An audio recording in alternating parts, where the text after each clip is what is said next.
ప్రార్థన చేయనివాడు అసలు బ్రతికొండడమే వేస్ట్ అన్నాడు చార్లెస్ స్పర్జన్. బెంజమిన్ ఫ్రాంక్లిన్ అనే ఆయన ఏమన్నాడంటే, నీవు ఒకవేళ ఏదైనా పని చేసేటప్పుడు 100 సంవత్సరాలు నీవు బ్రతుకుతావు అన్నట్లుగా పని చేయాలంట. అంటే ఒక పని చేస్తున్నాం మనం, ఆ పని చేసేటప్పుడు అమ్మో మేము 100 ఇయర్స్ బ్రతకాలి కాబట్టి మేము ఇలా పని చేసుకొని ఇది అది సాధించాలి, ఇలా కట్టుకోవాలి, అలా ఉండాలి, ఈ పని చేయాలి, ఇలా సంపాదించుకోవాలి అన్నట్లు నువ్వు పని చేసుకో. కానీ ప్రార్థించేటప్పుడు రేపే చచ్చిపోతావేమో అన్నట్లుగా ప్రార్థించు అన్నాడు ఆయన. అంటే అర్థం ఏంటంటే, అంటే పనిచేసేవాడు అన్నీ కూర్చుకోవడానికి పనిచేస్తాడు, సంపాదించుకోవడానికి పనిచేస్తాడు, బ్రతికుండడానికి పనిచేస్తాడు.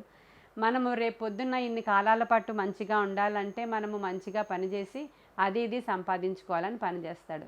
అయితే ఈ రేపే చచ్చిపోయేవాడు ఈరోజు చాలా బిర్యానీ వండుకొని తిందాము చల్లగా ఉంది కదా అని అనుకోడు. రేపే చచ్చిపోయేవాడికి మరణ చింతన ఉంటుంది. అసలు ఈ ఈ యొక్క లోకం మీద ఇంట్రెస్ట్ తగ్గిపోయి ఉంటుంది. ఎలా ఉంటాడంటే అంటే ఒక నిస్సారమైనటువంటి స్థితిలో అతని యొక్క ఆలోచనలు తిరుగుతూ ఉంటాయి. ఒక మాటలో చెప్పాలంటే ఒక వైరాగ్యంలో ఉంటాడు అతను. ఈరోజే నేను అన్ని పనులు చక్కబెట్టుకోవాలి, ఈరోజే నేను ప్రార్థనలో నా యొక్క శరీరం అంతా మాలిన్యాన్ని తొలగించుకోవాలి, నా ఆత్మను శుద్ధీకరించుకోవాలి, రేపటి దినం నేను ప్రభుతో ఉండడానికి వెళ్ళిపోతున్నానంటే నా బాధ్యతలన్నీ నేను చక్కబెరుచుకోవాలి, కాబట్టి నేను ఏమేమి ప్రార్థన చేయాలి ప్రభువుకి అన్నట్లు ఎలా ఉంటాడో అలా ఉండమని బెంజమిన్ ఫ్రాంక్లిన్ అనే ఆయన చెప్తూ ఉన్నాడు. నిజంగానే ప్రార్థన చేసేటప్పుడు మనం ఎలా ప్రార్థించాలి, ప్రార్థనలో ఏ విధముగా దేవుణ్ణి అడిగి మనం పొందుకోవాలి, ప్రార్థన ఎటువంటి పరిస్థితులను మారుస్తుంది అనేది దావీదు కీర్తనలు చదువుతూ ఉంటే మనకు అర్థమవుతుందండి. దావీదు చాలా ప్రార్థనాపరుడు. దినమునకు 7 మార్లు ఆయన కీర్తించాడు, ప్రార్థించాడు, స్తుతించాడు, ఆరాధించాడు. కాబట్టి చాలా విజయాలు చూశాడు ఆయన. వండర్ఫుల్ అంటే ఇంకా ఆయన విజయాలు మనం చెప్పలేము. ఆయన అంటున్నాడు కదా, దండు నా మీదకి వచ్చేసినా సరే నేనేం కూడా భయపడను అసలు, ఎందుకంటే ఆయనే నాకు రక్షణ దుర్గము అంటున్నాడు. హల్లెలూయా. ఆయనే నాకు వెలుగు అంటున్నాడు ఆయన. కాబట్టి ఈరోజు మనమందరం మన పరిస్థితులు ఎలా ఉన్నాయో ఒక్కసారి ఆలోచించుకోండి. ప్రార్థన ఎలా ఉందో కూడా ఒకసారి ఆలోచించుకోండి. మీ పరిస్థితులు ఓకే, మీకు అందరికీ బాగా తెలుసు మా పరిస్థితులు ఇలా ఉన్నాయి, అలా ఉన్నాయి, ఆ పరిస్థితుల్లో బాగుగా మార్పు రాలేదు, ఎలా ఉన్నవి అలాగే ఉండిపోయినాయి, ఇంకా ముందుకు పోతే మేము ఇలా ఉన్నామంటే దేవుని కృపండి, ఈ ప్రార్థనల ఫలితమేనండి. అది ఒక రకమైనటువంటి మాటలు, ఇది ఒక రకమైనటువంటి మాటలు.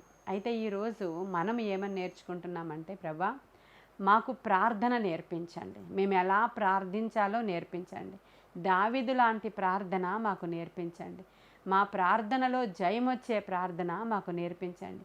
మేము ప్రార్థన చేసేటప్పుడల్లా ఏ మాటలు మా నోట్లో నుంచి రావాలో ప్రియ పరిశుద్ధాత్ముడా మాకు ఆ మాటలని మా నోట పెట్టి ప్రార్థించేటట్లుగా మాకు సహాయం చేయండి అని ఈ ప్రార్థనలు మనం మొదలు పెట్టాలి ఖచ్చితంగా. కాబట్టి మీరు ప్రార్థన చేసినప్పుడల్లా కూడా ఏం అడుగుతున్నారో అది పొంది ఉన్నారని నమ్మండి అంటున్నాడు ఆయన. అంటే మేము పొందేసుకున్నాం అనేది కాదండి, పొంది ఉన్నామని నమ్మండి. నమ్మి మీకు ఏది అవసరమో దానిని అడుగుడి మీకు ఇవ్వబడును అన్నారు ఆయన. కాబట్టి స్పెసిఫిక్గా రాత్రంతా కూడా ఒకటే ప్రార్థన చేశాడు. ఎవరు? యాకోబు. ఏమని ప్రార్థన చేశాడంటే, నిశ్చయముగా నీవు నన్ను ఆశీర్వదించాలి ప్రభా, ఈ రాత్రి నువ్వు నన్ను ఆశీర్వదిస్తేనే కానీ నేను నిన్ను విడిచిపెట్టను, నన్ను ఆశీర్వదించు, నన్ను ఆశీర్వదించు, నన్ను ఆశీర్వదించు అని ఆయన రాత్రంతా ఒకటే ప్రార్థన చేసి ఒకే అంశము గురించి గోజాడి ఆ యొక్క జవాబుని ఆయన పొందుకున్నాడు. నిశ్చయంగా ఆయన హృదయంలో దేవుడు తన మనవి అంగీకరిస్తాడని నమ్మాడు. ప్రార్థన మాత్రం చెయ్యి ప్రభువా ఆశీర్వదించు అని మాట్లాడి అడుగుడి మీకు ఇవ్వబడును అన్నాడు కదా దేవుడు. అడిగి అడిగి అడిగి పొందుకున్నాడండి ఆయన. కాబట్టి మనము ప్రార్థనలో అడగమని, విసుగక ప్రార్థించమని, మెలకువగా ఉండి ప్రార్థించమని, ఎడతెగక ప్రార్థించమని దేవుడు చెప్పారు. మనం ఈ లోకంలో ప్రార్థన చేయలేదనుకోండి, ఖచ్చితంగా నరకములో రోజు 24 గంటలు ప్రార్థన చేయాల్సి వస్తుందండి. నిజమది. ఎందుకంటే నరకాగ్నిలోనికి వెళ్ళి పడిన వాళ్ళు, ప్రభువా ఆ రోజు నేను ఆ మాట వినుంటే బాగుండు, ప్రభువా ఒక్కసారి నన్ను జ్ఞాపకం చేసుకో, ఆ రోజు సువార్తికులు వచ్చారు నేను నిర్లక్ష్యం చేశాను, అయ్యో అక్కడ ఎవరున్నారు దూతలారా ఒక్కసారి నా మనవి ఆలకించండి, ఒక్కసారి ఆ యేసయ్యను పిలవండి, అయ్యో మేము కాలిపోతున్నాం, అయ్యో చిటికిన వేలుతో నీటి చుక్కైనా మా నోట్లో వెయ్యండి, అయ్యో అగ్ని మంటలు ప్రభువా, ఇవే 24 గంటలు కూడా ప్రార్థించాల్సి వస్తుంది నరకంలో ఉన్నవాళ్ళు. అదే భూమి మీద ప్రార్థించేటువంటి యోధులు అనుకోండి, వారు ప్రార్థనా పరులు అనుకోండి, వారు మంచిగా ప్రార్థించేటువంటి అనుభవం కలిగినటువంటి పరిశుద్ధులు అనుకోండి, పరలోకంలో ఏం చేస్తారో ఒకసారి మీరు నాకు చెప్పాలి. మనం వెళ్ళగానే పేతురు ఎదురొస్తారంట, మనం వెళ్ళగానే దావీదు గారు వస్తారంట, మనం వెళ్ళగానే పరిశుద్ధులందరూ మనకి కనబడతారంట, అక్కడ సింహాసనం మీద ప్రభువు కూర్చుంటారంట, అక్కడ ఉన్నటువంటి మొక్కలు కూడా పాటలు పాడుతూ తలలు ఊపుతూ ఉంటాయంట, బంగారు వీధుల్లో మనం నడుస్తూ ఉంటామంట. అప్పుడు వాళ్ళందరూ వచ్చి ఒక్కరికొకరు మనమందరం ఆత్మీయ ఆలింగనం చేసుకుంటూ మన ప్రభువు యొక్క ముఖాన్ని చూస్తూ మైమరచి స్తుతించి ఆకలి దప్పికలు లేని రాజ్యంలో మనము మైమరచి ఆయన ముఖకాంతిలో తేలియాడుతూ దుఃఖమెరిగినటువంటి రాజ్యములో, సూర్యుడు చంద్రుడు లేనే లేని రాజ్యములో, ఆయన ముఖకాంతి అదంతా ప్రకాశించిన రాజ్యములో తేలియాడుతూ ఆనందిస్తాం. హల్లెలూయా. ప్రార్థన అంటే చాలామందికి అంత సులువు.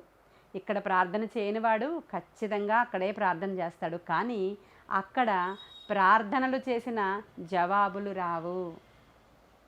నువ్వు అసలు అక్కడ టైమే ఉండదు, సమయం ఏమి కూడా తెలియదు అక్కడ, కానీ నువ్వు నీ జీవితకాలం వరకు నీవు అలా అరుస్తూ ప్రార్థన చేస్తూ ఉన్నా నీకు ప్రార్థనకు అక్కడ జవాబు ఉండదు సుమా.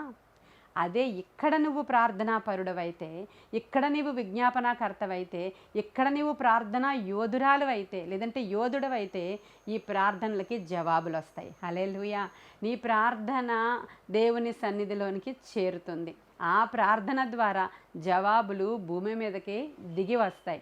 తద్వారా నీకు పరలోకాన్ని ఇస్తాడు దేవుడు. హల్లెలూయా. చూసారా ఎంత అంటే ఆ ప్రాముఖ్యమైనటువంటి విషయాన్ని మనం మాట్లాడుకుంటున్నాము. ఏమనంటే ఇక్కడ చాలామంది ప్రార్థనని చాలా నిర్లక్ష్యం చేస్తారు. నువ్వు చేసుకుంటున్నావు కదా, చేసుకో అంటాడు భర్త భార్యని. కొన్ని సందర్భాలలో భార్య అంటది, మీరు వెళ్ళొస్తున్నారు కదా చర్చికి, మీరు ప్రార్థన చేసుకున్నారు కదా, చాలండి మాకు, నన్ను కూడా వచ్చేయమంటారు, నన్ను కూడా ప్రార్థన చేయమంటారు, నా మటుకేదో నేను చేసుకుంటున్నాను కదా, ఈ పనులన్నీ ఎవరు చేస్తారు అని వితండవాదం చేస్తూ ఉంటారు కొంతమంది స్త్రీలు. ఇంకా మీ ఇంట్లో పిల్లలు ఉంటారే, వాళ్ళు కూడా చెప్తూ ఉంటారు, మా ప్రార్థన మేము చేసుకుంటున్నాం మమ్మీ, మేము చదువుకోవాలి కదా, మాకు చాలా వర్క్ ఉంటుంది, మాకు హెవీ లోడ్ ఉంది, మాకు అస్తమాను ప్రార్థన అని అలా తినేయొద్దు మమ్మల్ని, మీరు వెళ్ళి ప్రార్థన చేసుకోండి, నాకు తెలుసు నేను బైబిల్ చదువుకున్నాను కదా అంటారు పిల్లలు. కానీ ప్రార్థన యొక్క ఇంపార్టెన్స్ ఈ 2 మాటలే మీరు జ్ఞాపకం పెట్టుకోండి. ఇక్కడ ప్రార్థన చేసిన వాడు పరలోకంలో ఎలా ఉంటాడో చెప్పాను ఇందాక నేను మీకు. ఇక్కడ ప్రార్థనను నిర్లక్ష్యం చేసిన వాళ్ళు వాళ్ళ జీవితకాలం అంతా ప్రార్థన చేస్తూనే ఉంటారు అక్కడ, కానీ ఆ ప్రార్థనకి జవాబులు రావు. అందుకనే ఇక్కడ కీర్తనాకారుడు అంటాడు, ప్రభువా నీ ముఖం నాకు దాచుకోకు అంటాడండి. ఇక్కడే చూడండి మీరు 27వ అధ్యాయంలోనే 8వ వచనం 9వ వచనం చూడండి. అక్కడ ప్రభువుని అంటున్నాడు, ప్రభువా నీ ముఖమును నాకు దాచకము, కోపము చేత నీ సేవకుని తోలివేయకము, నా సహాయకుడవు నీవే, రక్షణకర్తవగు నా దేవా నన్ను దిగనాడకము, నన్ను విడువకము, నా తల్లిదండ్రులు నన్ను విడిచినను యెహోవా నన్ను చేరదీను అంటున్నాడు ఆయన. అంటే నన్ను విడిచిపెట్టద్దు, నా యొక్క ముఖము అంటే ఆయన ముఖం, దేవుని యొక్క ముఖము నాకు దాచుకోవద్దు అంటున్నాడు. అసలు దేవుడు ముఖం ఎందుకు దాచుకుంటాడో మీకు తెలుసా? మనం అందరం కూడా ప్రార్థనలు చేస్తున్నాము, ప్రార్థన ఆత్మను పొందుకున్నాము. ప్రార్థన చేసేవారు ఇంట్లో ఉన్న వాళ్ళందరికీ కొంచెం లోకుగా కనిపిస్తూ ఉంటారు, వాళ్ళకి తెలియదు మన యొక్క అంటే ప్రార్థన యొక్క శక్తి వాళ్ళకి తెలియదు. ప్రార్థించే వాళ్ళు చాలామందికి లోకుగా కనబడతారు. ఏదో లేండి 24 గంటలు అలా ప్రార్థనకు వెళ్ళిపోతూ ఉంటారు, వాళ్ళు ప్రార్థనలు చేసుకుంటూ ఉంటారు, ఇక నేను కూడా అలా వదిలేసానులేండి అని చాలా సులువుగా చెప్తూ ఉంటారు.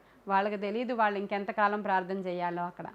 కాబట్టి ఈరోజు మనం ప్రార్థన ఇంపార్టెన్స్ తెలిసినటువంటి మనం, ఇందాకే చెప్పాను భర్త ఎలా అంటాడో, భార్య ఎలా అంటాడో, పిల్లలు ఎలా అంటారో, వాళ్లను మనము ప్రార్థనాత్మతో నింపబడిన వారుగా మనం తయారు చేయాలంటే మొదటగా ఎవరైతే మీ ఇంట్లో బాగా ప్రార్థనా పరులు ఉన్నారో, ఎవరైతే నా వర్తమానం ఈరోజు మీరు వింటున్నారో, మీరు ఎలా ప్రార్థన చేయాలో రేపటి దిన వర్తమానంలో నేను మీకు చెప్తాను.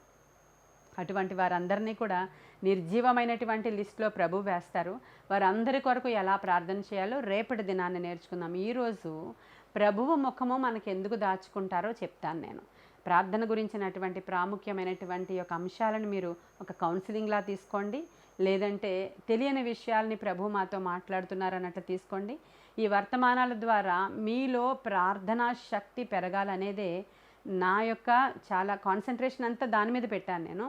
నాకు మరి ముఖ్యంగా మీరందరూ ప్రార్థనా పరులుగా తయారవ్వాలి. ఇప్పుడు చాలామంది ప్రార్థన మీరు ఎప్పుడు చేసుకుంటారండి అని అడుగుతుంటారు మిమ్మల్ని. అడిగినప్పుడు మీరు చెప్తారు, మేమా అండి మా చర్చిలో ఉన్నప్పుడు ప్రార్థనలకు మేము రెగ్యులర్ వెళ్ళిపోతామండి. ఇంటి దగ్గర మీకు అందరికీ తెలిసిందే కదండి, మా పిల్లలు వాళ్ళ స్కూల్ టైమింగ్స్, కాలేజ్ టైమింగ్స్, ఈయన వీళ్ళందరూ ఉంటుంటారు కదా, నాకు ఎప్పుడెప్పుడు వీలైతే అప్పుడప్పుడు అంతా నేను ప్రార్థనలో కూర్చుంటానండి అని చెప్తుంటారు కొంతమంది. అది చాలా రాంగ్ అండి. ఎందుకంటే ఎవరైనా మిమ్మల్ని మీరు ప్రార్థన ఎలా చేసుకుంటారంటే మీరందరూ చెప్పాలి, మేము మధ్యాహ్న కాలం 12 గంటల నుంచి 3 గంటల వరకు ప్రార్థనలోనే ఉంటామండి. హల్లెలూయా! ఇది రైట్ ఆన్సర్ అనమాట. ఇంకా కొంతమందికి ఈ సమయం కాకపోవచ్చు. వాళ్ళు ఏం చెప్తారంటే 6 గంటలకల్లా నేను అన్నీ కంప్లీట్ చేసుకుంటానండి సాయంత్రం. 6 గంటల నుంచి 9 వరకు లేదంటే 10 వరకు అలా చేసుకుంటానండి అని కొంతమంది చెప్తారు. That is also right answer. కొంతమంది చెప్తారు, మాకు ఈ డే అంతా నాకు చాలా అత్తగారు ఉంటారు, మా అమ్మగారు ఉంటారు, ఉద్యోగం ఉంటుంది, ఈ పనులు ఉంటాయి, కాబట్టి నేను వేకునే లేస్తానండి. లేచి 4 గంటల నుంచి 6 గంటల వరకు చేసుకుంటాను. అది నా ప్రార్థనా సమయం అండి. అది కూడా రైట్ ఆన్సర్. మరి కొంతమంది ఎంప్లాయీస్ ఉంటారు, మాకు తెల్లవారుజామున లేవలేకపోతున్నానండి, మరి ఇక్కడ కూడా నేను పనులు చాలా ఎక్కువగా ఉంటాయండి. వాళ్ళు ఈవినింగ్ చేసుకోండి. అందరూ పడుకున్న తర్వాత మన చర్చిలో ప్రమీల గారు ఉన్నారు, ఆవిడ చక్కగా చెప్తారు. నేను 9 గంటలకు అన్ని పనులు చక్కబెట్టి టేబుల్ అంతా సర్దేసుకుని అన్నీ చక్కబెట్టి వాళ్ళకి భోజనాలు కూడా పెట్టేశాక నేను నా ప్రార్థనా గదిలోనికి వెళ్ళిపోయి 12-1 గంట వరకు ప్రార్థిస్తాను. అది నా ప్రార్థనా సమయం. హల్లెలూయా! ఎంత బాగుంది. ఒక రోజున వాళ్ళ హస్బెండ్ గారు కూడా కంప్లైంట్ చేశారు, ఈవిడేంటి అర్ధరాత్రి వరకు ప్రార్థిస్తుంది, ఈ చర్చికి వెళ్ళిన తర్వాత ఆవిడేంటి చాలా పెద్ద పెద్దగా అరుస్తూ ప్రార్థిస్తుంది, ఆ చర్చి వాళ్ళు ఏమి నేర్పిస్తున్నారు అని అడుగుతున్నారు. వాళ్ళకి తెలియదు మిగతా వాళ్ళకి ప్రార్థన ఇంపార్టెన్స్ అంత తెలియకపోవచ్చు బహుశా, కానీ అది ఖచ్చితంగా రైట్ ప్రేయర్ అండి. కాబట్టి ఎవరైనా మిమ్మల్ని అడిగినప్పుడు మీ ప్రార్థన సమయం ఏంటండి అని అడిగినప్పుడు నాకు వీలున్నప్పుడల్లా చేస్తాను అనేది రైట్ ఆన్సర్ కాదండి. ఈరోజు మీరు చెప్పగలగాలి మీ ప్రార్థనా సమయాలు. అవునండి, నేను ఉదయాన్న ప్రార్థన చేస్తాం, మేము ప్రతి మధ్యాహ్నాన ఇలా 2-3 అవర్స్ ప్రార్థన చేస్తాం, ప్రతి సాయంత్రమో ప్రార్థిస్తాం, ప్రతి రాత్రి ప్రార్థిస్తాం. ఇది రైట్ ఆన్సర్. కాబట్టి ఈరోజు చాలామంది అడుగుతున్నారు కదా, మేము ప్రార్థన ఎలా చేసుకోవాలో, ప్రార్థన మీరు ఎలా చేస్తారో మేము ఇవన్నీ నేర్చుకోవాలనుకుంటున్నాం, మమ్మల్ని కూడా జాయిన్ చేసుకోండి మీ గూగుల్ మీట్లో అంటున్నారు వాళ్ళు. నిజమే, ఖచ్చితంగా మనం ప్రార్థన ఎలా చేసుకుంటామో మీరు దేవునికి చెప్పగలగాలి. ప్రభువా, ఇవిగో నా ప్రార్థనా సమయాలు. దానియేలు చెప్పాడు, నేను దినమునకు 3 టైమ్స్ చేస్తాను. దావీదు చెప్పాడు, నేను దినమునకు 7 టైమ్స్ చేస్తాను. ఇంకా భక్తులందరూ చెప్తున్నారు, పౌలు గారు చెప్తారు, నా ప్రార్థనా సమయాలు ఇవి అని చెప్తాడు ఆయన. ఎఫెఫ్రా ఇలా ప్రార్థన చేస్తాడు, పేతురు గారు అలా ప్రార్థన చేస్తారు. తరువాత పేతురు యోహాను ఉన్నారు. వాళ్ళని, అయ్యా మీరు ఎక్కడికి వెళుతున్నారంటే, సార్ మాకు ఇది ప్రార్థనా సమయం అండి, కాబట్టి మేము శృంగారం అనే దేవాలయం దగ్గరికి మేము గుడి అదిగోండి అక్కడ కనిపిస్తుంది కదా మెట్లు, అందుకే ఎక్కుతున్నాం, ఇది మా ప్రార్థనా సమయం అండి, అందుకని గుడికి వెళ్ళిపోతున్నాం అని చెప్తారు వాళ్ళు. హల్లెలూయా!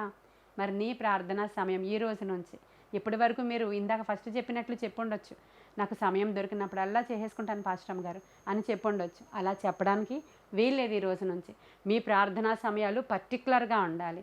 చూడండి, 12 గంటల నుంచి 3 గంటల వరకు అంటే మీకు ఎంతో ఫెసిలిటీ ఇచ్చారు దేవుడు. మీరు ఇంట్లోనే ఉండొచ్చు, మీరు ఇంట్లో ఉండే ఈ గూగుల్ మీట్లో పార్టిసిపేట్ చేయొచ్చు. ఇంట్లోనే కదా అని 1 గంటన్నర వరకు వంట చేసుకోమని చెప్పలేదు దేవుడు మీకు. కాబట్టి అది కూడా చాలా రాంగ్. అది దేవుని దగ్గర అలక్ష్యంగా ఉండడం, నిర్లక్ష్యంగా ఉండడం, దేవుని దగ్గర మనము ఆటలాడుకోవడం అన్నమాట. ఎందుకంటే ఆయన మనల్ని చూచుచున్న కన్నులు గల దేవుడు, ఆయన చూస్తూనే ఉంటాడు నిన్ను. నువ్వు నిర్లక్ష్యంగా ఉన్నావా, ఆయన కూడా నిర్లక్ష్యంగానే ఉంటారు. నువ్వు చాలా షార్ప్గా ఉన్నావా, ఆయన నీ ఎడల చాలా షార్ప్గా ఉంటారు. నువ్వు ఎలా ఉన్నావో నేను అలాగే ఉంటాను. నువ్వు ఒకవేళ నా వైపు ఇలా తిరిగావనుకో, నేను కూడా నీ వైపు ఇలా తిరుగుతా. నీవు ఇలా తిరిగావనుకో, నేను కూడా ఇలా తిరుగుతానని రాయబడి ఉంది వాక్యంలో. నీవు నా తట్టు తిరిగిన ఎడల నేను నీ తట్టు తిరుగుతా, అప్పుడు నీకు ఏది ఇష్టమో నన్ను అడుగు, నేను నీకు అది చేస్తానన్నాడు ఆయన. హల్లెలూయా! అంటే ప్రతిదీ కూడా నువ్వేం చేస్తావో దాన్ని బట్టే. ద్వితీయోపదేశకాండం 28వ అధ్యాయంలో ఉంటుంది. నీవు ఒకవేళ సమస్తాన్ని కూడా విగ్రహారాధనని ఇంకా రకరకాల వ్యసనాలను రకరకాల పనులను విడిచిపెట్టి నా తట్టు తిరిగిన ఎడల నీవు నా వైపు చూసి నన్ను ఆశీర్వదించమని అడిగితే, నాకు నచ్చినట్లుగా నా విధులను ఆజ్ఞలను గైకొంటే, అప్పుడు నేను నీ పిండి పిసుకు తొట్టెని ఫస్ట్ నేను దీవిస్తా, నీ నూనె బుడ్డెను దీవిస్తా, నీవు బయటికి వెళ్ళినప్పుడు దీవెన, నీవు ఇంట్లోనికి వచ్చినప్పుడు దీవెన, నీవు పొలంలోనికి వెళ్ళినప్పుడు దీవెన, నీవు గవినిలోనికి వెళ్ళినప్పుడు దీవెన, ఇంకా ప్రతి చోట దీవెనే. ఒక్కవేళ కానీ నీవు నా ఆజ్ఞలను అనుసరించి నడుచుకోలేదనుకో, ఇప్పుడు నేను చెప్పిన వాటన్నిటికీ ఆపోజిట్గా జరుగుతుంది, శాపములు వస్తాయి అని ఆయన రాసేశారు అక్కడ. కాబట్టి ఒకసారి మీరు చెప్పండి ఇప్పుడు నాకు, మీరు ఏం చేస్తే అదే కదా, దాని ఫలితమే కదా పొందుకుంటారు. కాబట్టి అన్నిటికంటే ప్రాముఖ్యమైనది ప్రార్థన. దాని గురించి స్వయముగా యేసయ్యే మనకి మాదిరి చూపించారు. ఆయన చేయాల్సిన అవసరం లేదు అసలు ప్రార్థన, కానీ నీకు నాకు మాదిరి చూపించడానికి ప్రతి వేకున ప్రార్థన. అసలు విసుగక ప్రార్థించండి, ఎడతెగక ప్రార్థించండి. కొంచెం సేపు అయినా మీరు నాతో మేలుకొని ఉండలేరా ప్రార్థనలో అని అడిగారు, యేసయ్యే అడిగారండి. కాబట్టి ఈరోజు ఒకవేళ మనకి కొన్ని ప్రార్థనలకు జవాబులు రావట్లేదేమో, ఎందుకు రావట్లేదో ఆ విషయాలు చెప్పి నేను ముగించేస్తాను. దావీదు ఏమంటున్నాడండి, ప్రభువా నీ ముఖాన్ని నాకు దాచుకోకు అన్నాడు కదా. అది ఎందుకు దాచుకుంటాడో, దేవుడు మనకి కనిపించకుండా ఆయన ముఖాన్ని ఎందుకు మరుగు చేసుకుంటారో చూడండి. 59వ యెషయా గ్రంథము 59వ అధ్యాయము 2వ వచనంలో ఒక మాట చదువుతాను నేను. యెషయా గ్రంథము 59వ అధ్యాయం 2వ వచనంలో, మీ పాపములు ఆయన ముఖమును మీకు మరుగుపరచెను గనుక ఆయన ఆలకింపకున్నాడు. ఎందుకంట మన పాపాలట ఆయన ముఖం దాచుకునేట్లు చేస్తున్నాయంట. మన పాపములు ఆయన ముఖాన్ని మనకి మరుగుపరిచేసాయంటండి. కాబట్టి మన ప్రార్థనలు ఆయన ఆలకించట్లేదు అనేటువంటి మాట ఈ యొక్క యెషయా గ్రంథంలో రాయబడి ఉంది. మరి మన పాపములు అంటే ఏంటి? ఏం పాపం చేశామో మాకు తెలియడం లేదండి, దేవుడు ఏదో మాకు అసలు వినట్లేనట్లే, ఆయన ముఖం నాకు మరుగు చేసుకున్నాడు, ఏదో చాలా డ్రైగా ఉంటుంది, ప్రార్థించినా ఫలించట్లేదు, ఏది చూడలేకపోతున్నాను నేను కార్యాలు అనుకుంటున్నారేమో. నేను 7 పాయింట్స్ చెప్తాను, వివరించను కానీ 7 పాయింట్స్ చెప్తాను. వీటిల్లో ఏమైనా ఒకవేళ ఉండిపోయిందేమో చూసుకోండి, సరిచేసుకోండి. లేని పక్షముగా ఆయన వింటున్నాడనే మీరు నమ్మాలి. వింటాడు ఆయన, అవసరమైన సమయంలో ఆయన ఉత్తరం ఇస్తాడు. ఆయన చెవులు విననేరకుండానట్లుగా మందముగా ఏమీ కూడా లేవు. ఇక్కడ దావీదు అంటాడు, అయ్యా నీవు నాకు ఉత్తరం ఇవ్వమని అడుగుతున్నాడు. ఖచ్చితంగా ఉత్తరం ఇస్తావని నాకు తెలుసు అని చెప్తున్నాడు. మనకైతే తెలుసు ఆయన ఉత్తరం ఇస్తాడని. చూడండి, రాజుల గ్రంథంలో మీరు చూస్తారు, బయలుదేవత ప్రవక్తలు ఉత్తరం ఇవ్వమని కేకలు వేస్తున్నారు. అక్కడ బలిపీఠము దగ్గరికి అగ్ని పంపించడం ద్వారా నీవు జవాబు ఇవ్వాలయ్యా బయలా, ఒకసారి దిగిరా దిగిరా దిగిరా అంటే అతడు ఉత్తరం ఇవ్వలేనప్పుడు వీళ్ళు అంటున్నారు, ఓకే ఒకవేళ మా రక్తము చిందిస్తేనైనా నువ్వు వస్తావేమో, మేము కఠినంగా మా శరీరాలు మేము కోసుకుంటాము, అప్పుడైనా నువ్వు వస్తావేమో, రక్త ప్రోక్షిస్తాం మేము, బలి అర్పిస్తాం మేము, ఒకసారి దిగిరావయ్యా దిగిరావయ్యా దిగిరావయ్యా అని పిలుస్తున్నారు వాళ్ళు. అప్పుడు ఏలియా అంటాడు, మీ దేవుడు ఏమైనా నిద్రపోతున్నాడేమో చూడండి అయ్యా అంటాడు. ఉత్తరము రాలేదు వాళ్ళకి. మన దేవుడు అటువంటి వాడు కాడు, ఆయన మాట్లాడే దేవుడు. హల్లెలూయా, జీవము కలిగిన దేవుడు అండి ఆయన చలించకుండా ఉండడానికి ఆయన కొండ కాదు, బండ కాదు, రాయి కాదు, రప్ప కాదు. ఆయన జీవము కలిగిన దేవుడు, మాట్లాడే దేవుడు, ఆ ప్రార్థన ఆలకించే దేవుడు, చలించే దేవుడు, ఉనికి కలిగిన దేవుడు. ఖచ్చితంగా ప్రార్థనకి జవాబిస్తాడు. అయితే నీ పాపములు ఆయనకు అడ్డుగా వచ్చినప్పుడు మాత్రం ఆయన ముఖాన్ని ఇలా చాటుగా పెట్టుకుంటాడు. అది ఖచ్చితం. అది చాలా సందర్భాల్లో మాకు దర్శనాల్లో అవి చూపిస్తూ ఉంటారు కొంతమంది విషయంలో.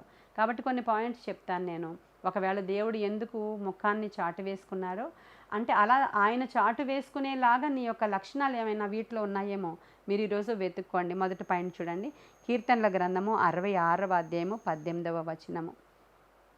నా హృదయములో నేను పాపమును లక్ష్యము చేసిన ఎడల ప్రభువు నా మనవి వినకపోవును. మొదటిది, మన హృదయములో పాపాన్ని లక్ష్యము చేసిన ఎడల ప్రభువట మన మనవి వినరంటండి. అంటే పాపము మన హృదయంలో పెట్టుకొని మనం ప్రభువా ప్రభువా ప్రభువా అని ఎంత ప్రార్థన చేసినా ఆ ప్రార్థన ఆయన అంగీకరించరు.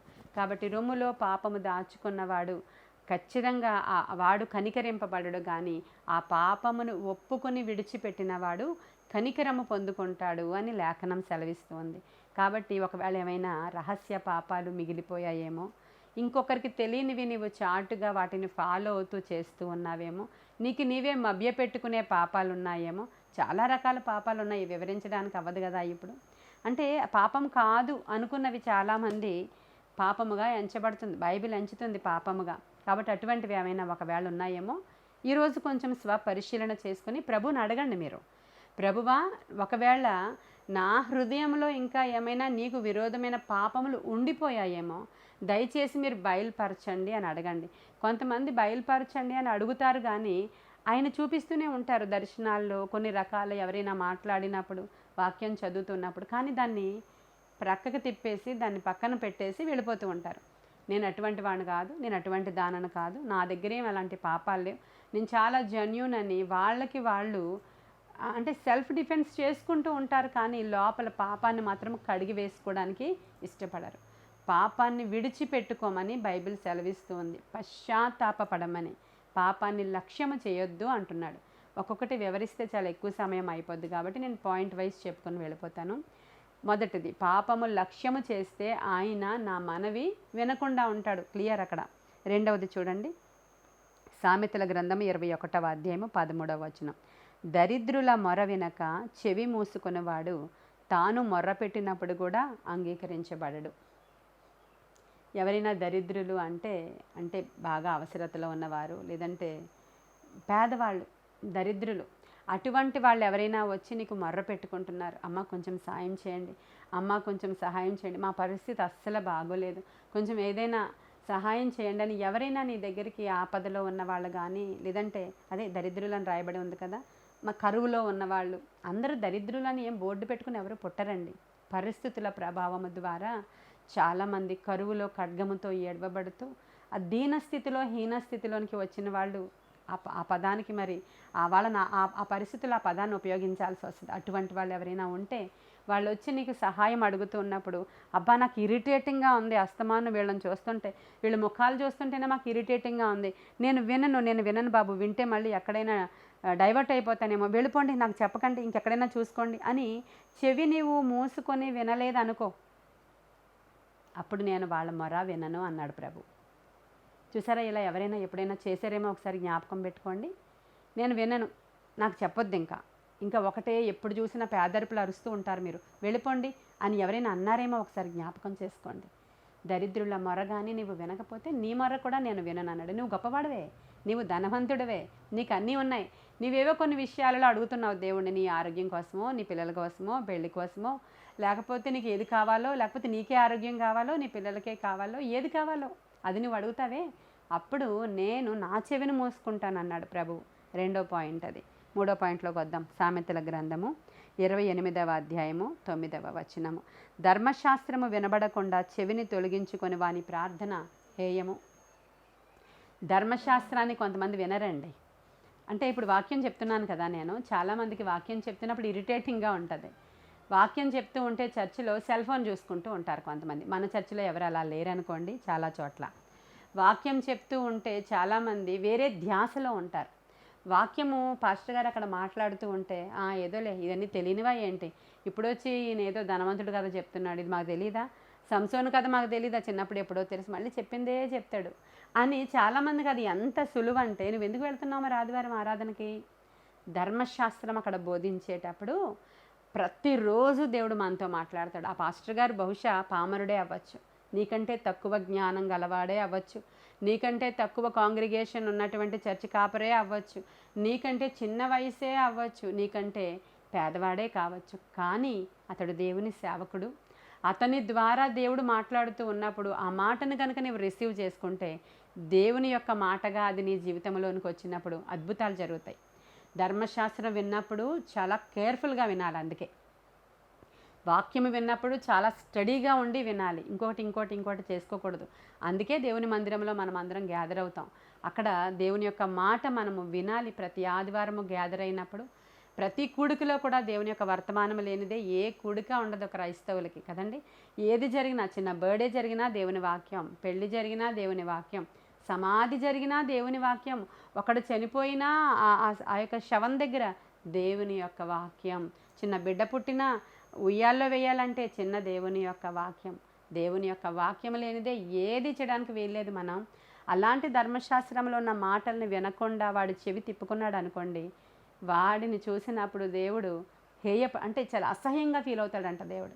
వాడి ప్రార్థన దేవునికి అసహ్యంగా అనిపిస్తుందంట. జ్ఞాపకం పెట్టుకోండి. 4th పాయింట్లోనికి వస్తున్నాం. ఇప్పుడు 3 పాయింట్స్ చెప్పాను మీకు. 4th పాయింట్ 1:15 చూద్దాం. యెషయా, మీరు మీ చేతులను చాచినప్పుడు మిమ్మల్ని చూడక నా కన్నులు కప్పుకొందును. మీరు బహుగా ప్రార్థన చేసినను నేను వినను. ఎందుకంటే మీ చేతులు రక్తముతో నిండి ఉన్నాయి. అంటే పాపం అన్నమాట. ఎవరికైనా సరే మనం అన్యాయం చేసింది, వాళ్ళ చావుకి మనం ఏమైనా కారణం అయ్యింది, వాళ్ళ రక్తాపరాధం మన మీద ఉందనుకోండి, బహుశా అటువంటి ప్రార్థనలు కూడా దేవునికి వెళ్ళవండి. ఇంకేం చేసినా వెళ్ళవు. చాలామంది అనుకుంటారు, మా ఇంట్లో ఇంకెంత ప్రార్థన చేసినా అవ్వట్లేదండి, ఇంకొక పాస్టర్ని పిలుస్తారు, ఇంకొక పాస్టర్ని పిలుస్తారు, ఇంకొక పాస్టర్ని పిలుస్తారు. వెళ్ళదు ఇంక అవి. ఎందుకంటే ఇక్కడ ఈ కర్సుని వాళ్ళు బ్రేక్ చేసుకోలేదు కాబట్టి, ఈ యొక్క శాపం అక్కడ బ్రేక్ అవ్వలేదు కాబట్టి.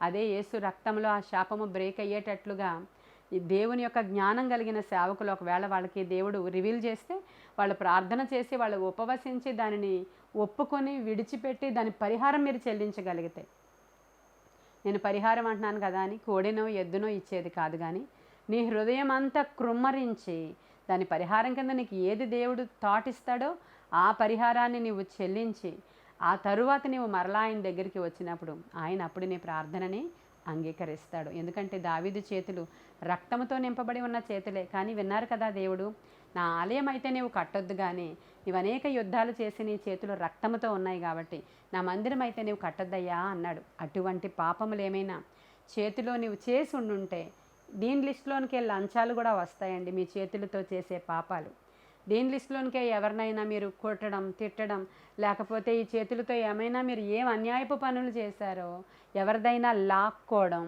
ఎవరి దగ్గర నుంచి అయినా అన్యాయంగా తీసుకోవడం, లంచాలు తీసుకోవడం, అలాంటివి ఏం చేసినా కూడా ఈ చేతులు అపవిత్రం అయిపోయినాయి కాబట్టి మీ ప్రార్థన నేను అంగీకరించను అనేటువంటి మాట అక్కడ మనకి క్లియర్గా తెలుస్తుంది. తరువాత 6వ పాయింట్లోనికి వచ్చేయండి.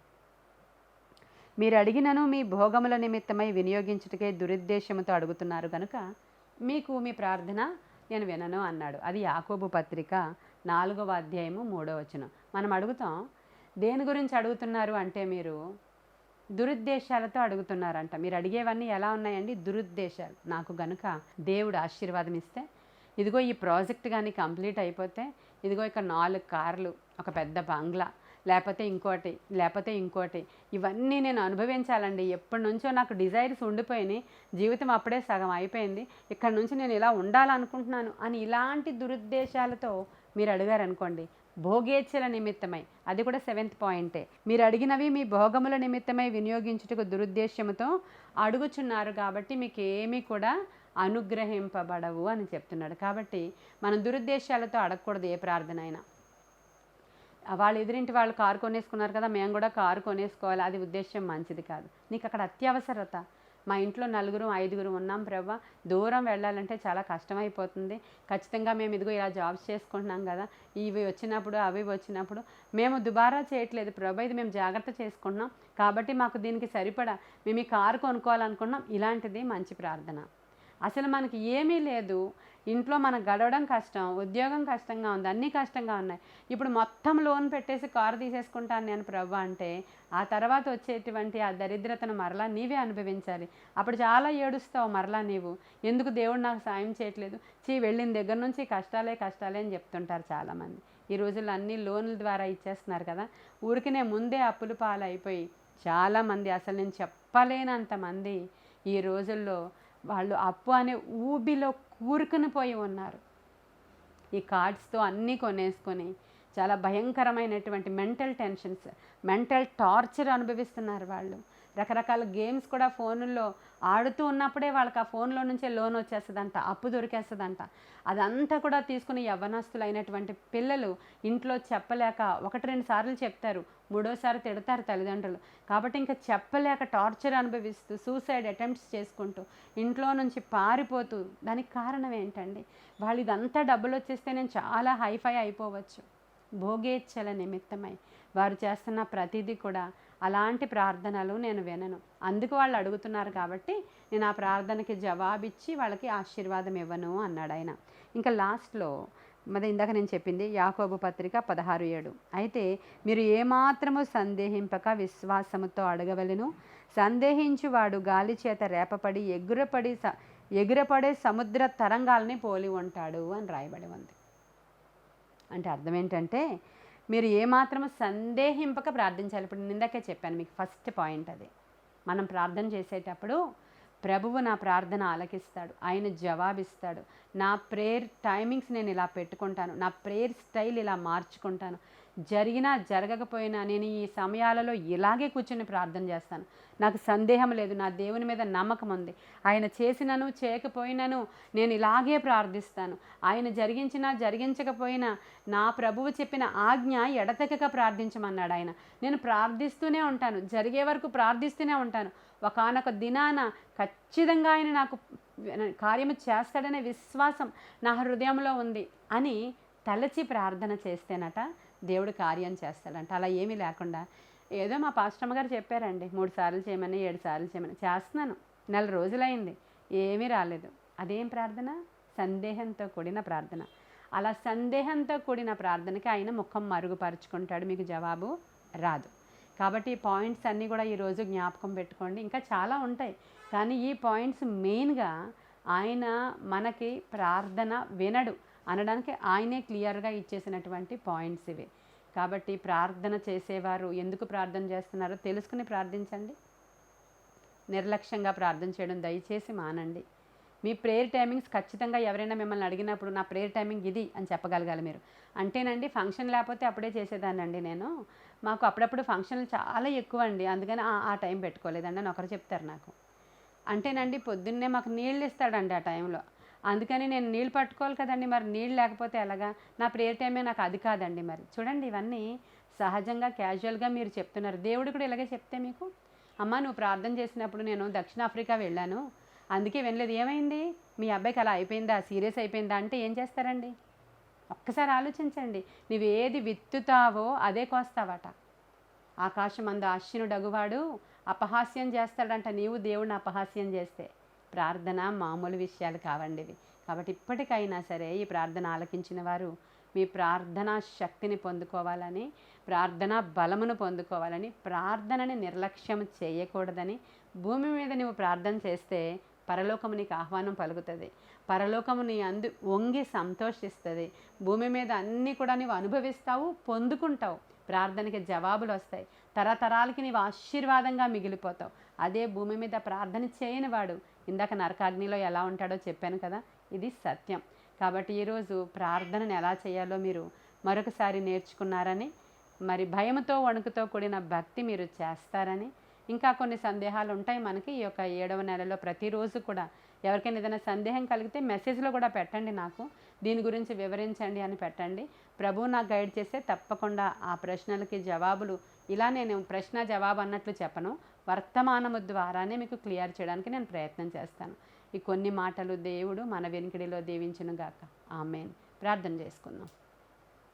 మహాపరిశుద్ధుడైన తండ్రి, మహోన్నతుడైన దేవ, నీకు వందనాలు. సర్వాధికారి, సర్వాంతర్యామి, నీకు వందనాలు ప్రభువా. నాయన 7వ నెల విడుదల నెల అని మేము నమ్ముచున్నాము దేవా. మేము ప్రతి సంవత్సరం చేస్తున్న ప్రార్థనలలాగే ఈ సంవత్సరం కూడా మరలా మేము ఈ 3వ దినాన నాయన ప్రార్థన యొక్క పవర్ని గుర్తెరిగి ప్రార్థన చేస్తూ ఉండగా అద్భుతాలు జరిగించమని అడుగుచున్నాను.